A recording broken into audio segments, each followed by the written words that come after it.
Howdy, folks. I'm Brian, I'm Amber. and here's some Reddit. Oh my goodness. Hey, Amber, what time is it? It's after 9 o'clock p.m. It's a little after 9. Why am I recording a video after 9, Amber? Because Aura, your computer ate your sound. Is my computer a jerk for not recording the sound in my video for the first video recording of this? Yes. I'm a little paranoid. I'm just checking the sound right now. Yeah, it looks like it's doing its thing. I'm hoping, I'm praying that it gets recorded this time around, because otherwise you guys are gonna have like a 2-minute long video of me being like, sorry, I couldn't record a video tonight because my computer kept eating my homework. As you can see, there's a couple things going on here right now. My shirt is slightly transparent, and as you know, I accused Amber last week of being a ghost, so apparently her ghost touch has gotten to me, and now I'm a ghost. Next thing you might notice is I have a much smaller beard, which helps to confirm the hypothesis that I am indeed a ghost. Spooky. And third, shh, it doesn't matter. And third, why am I recording this? Why was I editing so late at night? You might wonder. Well, have I got a story for you? I was going to edit earlier, and I was like, you know what? Before I begin, I want a snack. And yesterday or the day before, I saw this video. Of this guy making puffed rice. And I'm like, hey, that looks easy. I can make puffed rice too. So the process is this. And I mean, you can skip. If this is getting long for whomever is watching this, skip ahead. You can just ignore my rambling. But hear me out. So here I am. I'm like watching this video yesterday. They par cook the rice. They toss it into some heated salt, and allegedly they don't show the rice puffing up in the video. But the end result, allegedly, is puffed rice.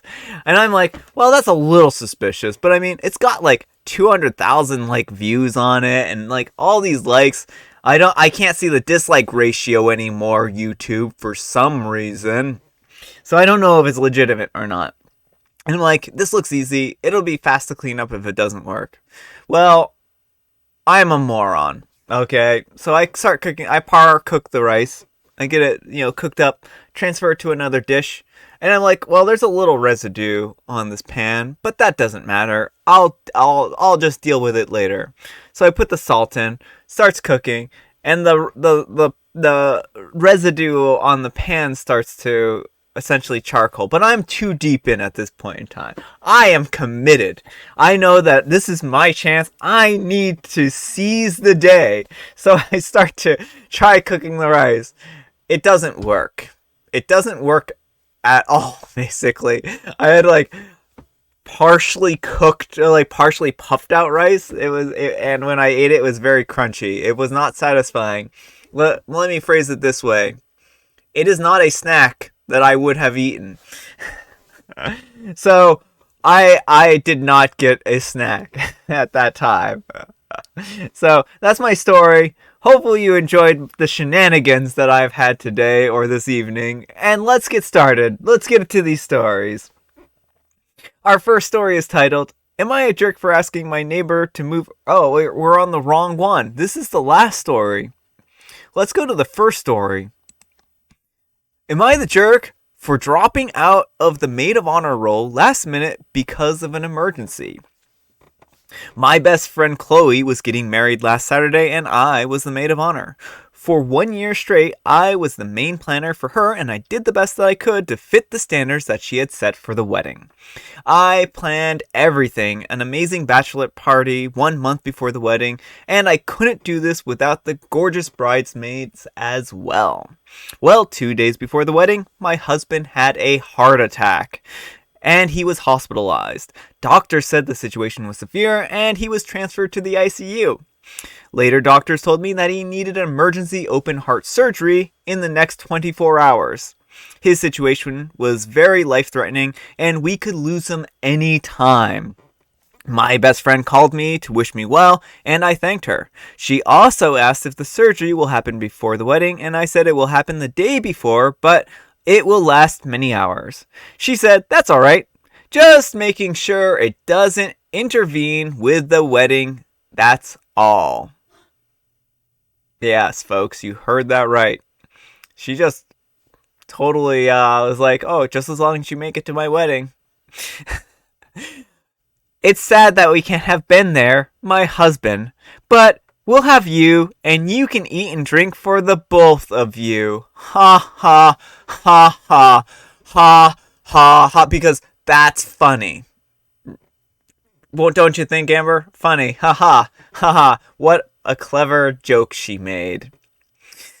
That's when I told her that I won't be able to come to the wedding, whether my husband's surgery is over or not, because I need to take care of him and I want to be next to him until we are all 100% sure that he's going to be fine. Like a good wife would do, or like a good spouse would do. She said that she understands, but she reminded me that as maid of honor, I have a duty and it's one day before the wedding and I can't drop out. I said that I'm sorry, but I almost lost my husband and I don't want to leave his side yet. She didn't curse me out or anything, but she was very upset and she started crying. She said that she understands and wished me well again.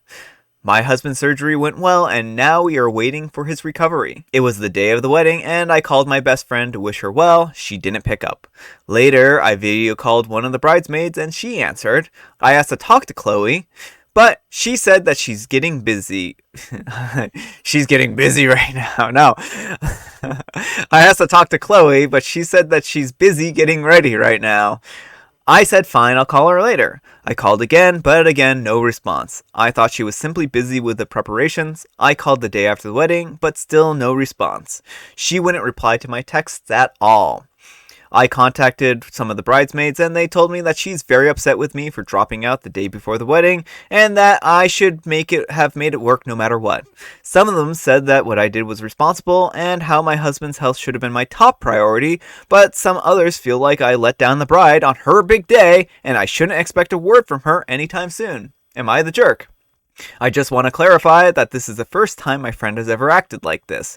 We faced many difficulties during the wedding planning, but she has always been a sweetheart about it and made sure to never give anyone a hard time. She was actually the most chill bride I've ever met in my entire life. There was no way that I thought she'd react like this over such an important emergency because I didn't even have previous signs that she'd act like this. Edit 2, I wanted to add another disclaimer. On the day of the wedding, I stopped calling because I figured that she had not replied because she was busy. But later I was told that she was not replying to me because simply she was upset. She had taken a few calls from relatives who couldn't attend because of distance. She specifically didn't respond to me. One of the bridesmaids also pointed out how it's weird that she never called me to ask about my husband's surgery, and as a best friend, she could have taken a couple minutes out of her day to see if everything was okay. Never thought about it like this until the bridesmaids mentioned it, so now it hurts way more. Alright folks, what do you think? Do you think that OP is the jerk or not the jerk in this situation, if I even need to ask? Not the jerk.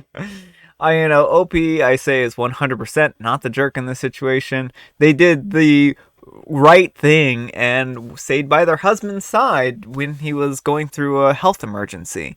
This wasn't like, oh, I chipped a nail and now I can't go to your wedding because I won't have picture perfect nails. Like, yeah. If OP's excuse had been that, then yeah, I could see why the bride would be ignoring them right now.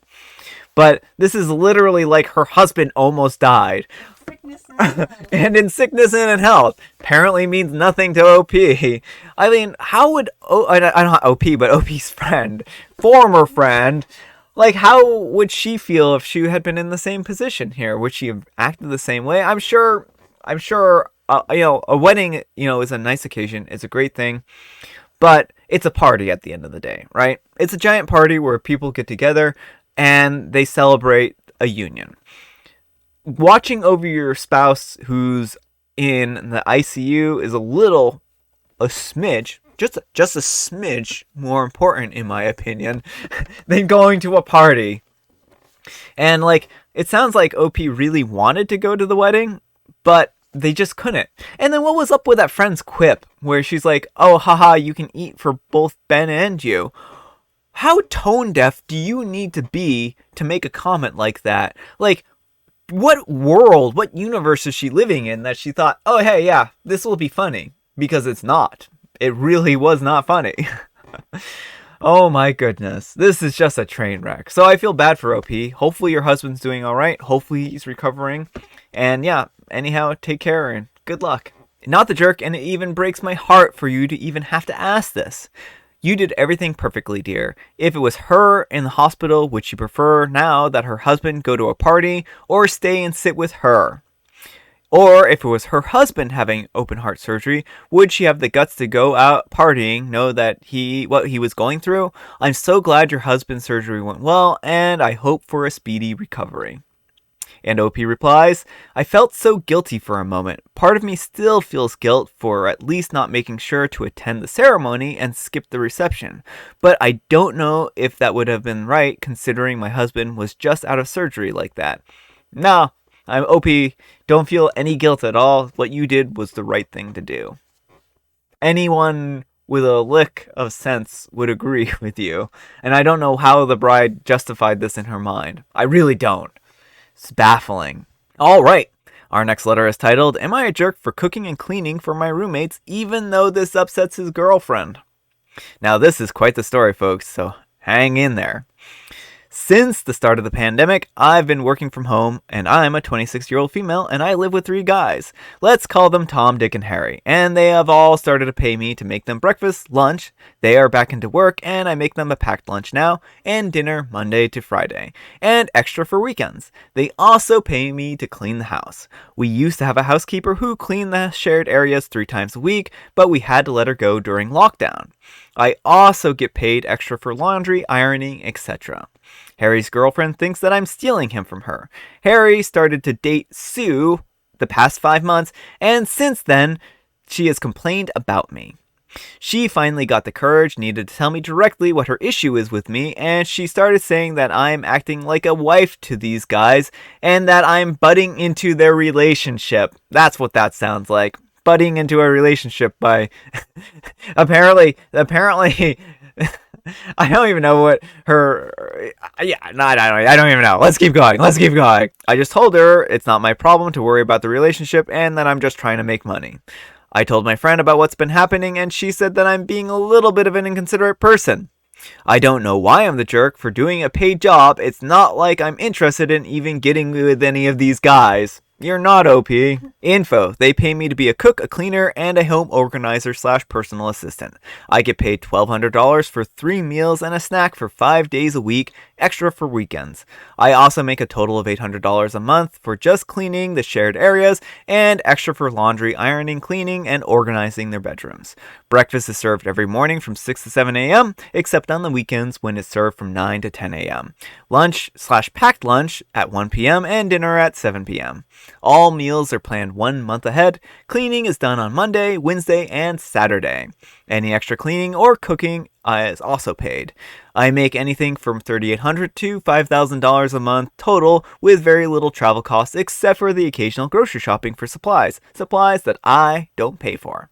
Extra info, the guys work in law, technology, and hedge fund management. They work an average of 60 hours a week, sometimes more, and usually would completely crash out once they came home.